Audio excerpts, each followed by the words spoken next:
All right, someone writes in on this edition of the Hard Lessons AMA. Hey Ed, just got some pretty unfortunate news. I've always suspected but could never really verify until now. My wife's dad is an alcoholic. We recently had a family meeting to discuss his health, and he says all the same things that other people say who have substance abuse issues. He said he's limiting himself to drinking 5 days a week, and that is a lot better than what he's been doing. Before I go further, let me just tell you something, man. As someone who struggled for pretty much a decade, all of his 20s with drinking, we all say that, man.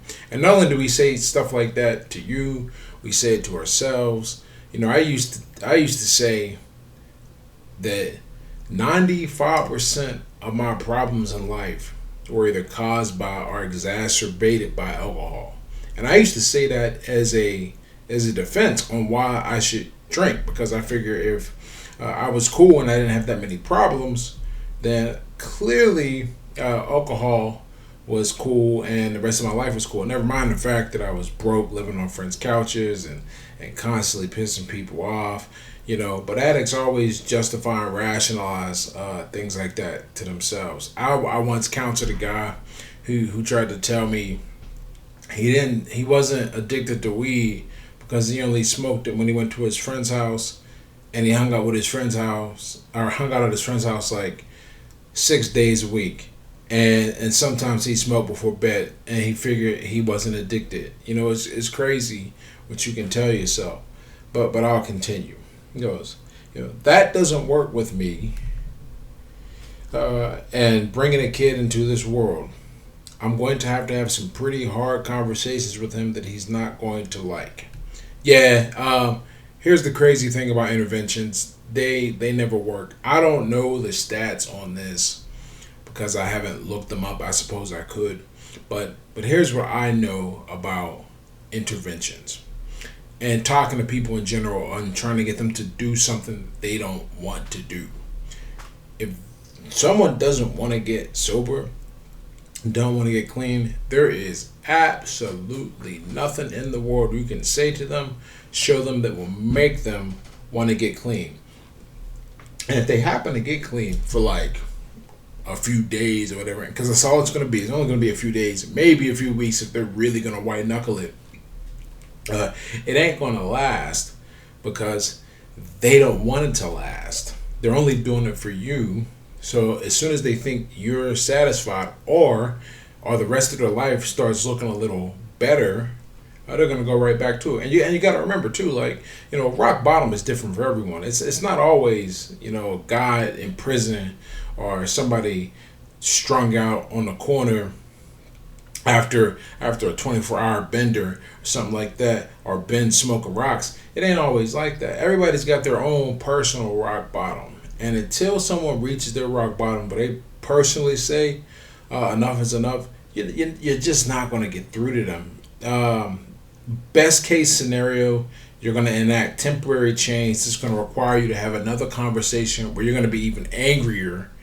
And worst case, they're just going to cut you off from the start. Addiction is really awful that way, in that this person, they've decided that whatever their poison is, in this case, in this particular caller's case, and in my case, or writer's case, in this particular writer's case, it's alcohol, and it was mine. And I can tell you right now, man, a person is going to justify and figure out a way to do it, and they're going to do it as long as they can until they reach their own personal rock bottom, and nothing you say is going to make a difference. He continues in the note. He goes, I know you talk a lot about this topic extensively, but would like your input on your direction going forward with this issue. Thank you. And yes, I do talk about this issue extensively. There'll be links in the description, link to my book, Sober Letters to My Drunken Self, and also a free chapter for you to check out, see if you want to read it, see if you want to buy it. Either way, I think you get a lot out of the free chapter. It's called The 3 Things You Need to Quit Drinking, that sort of deal. But now, let me just tell you how this is probably going to go. If you decide to have this hard talk with him, I'll give some percentages. There's a very small chance he's going to get through, or you're going to get through to him, because the threat of not seeing his grandkids, and if your wife is on board, not seeing his daughter is going to be too much. And sometimes that happens. I don't want to say that doesn't happen, but it's very rare. What's most likely going to happen is one of two things. He's going to say he's got it under control until he does something where it ain't under control, and usually by that point you're way past the point of forgiveness, at least for an irrational person. Some people, or I would say, everyone has a different level of what is deemed completely unacceptable and what's going to get you blocked out. And maybe he's going to do something that extreme, and you guys are going to be finished.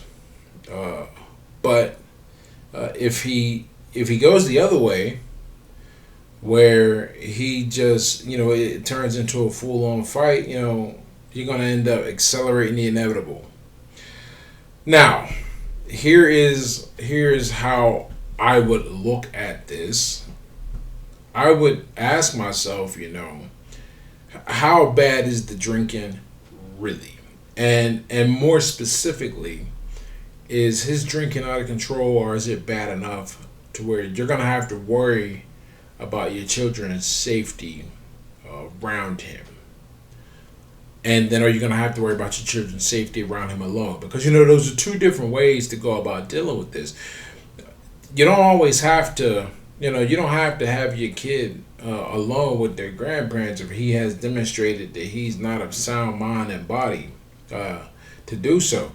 That doesn't mean you got to cut the relationship off, but that certainly limits the scope of the relationship. And he understands the terms if they're made very clear, like, yo, you got a problem and I can't trust how you have been handling yourself under alcohol, so I'm not going to leave my kids around you.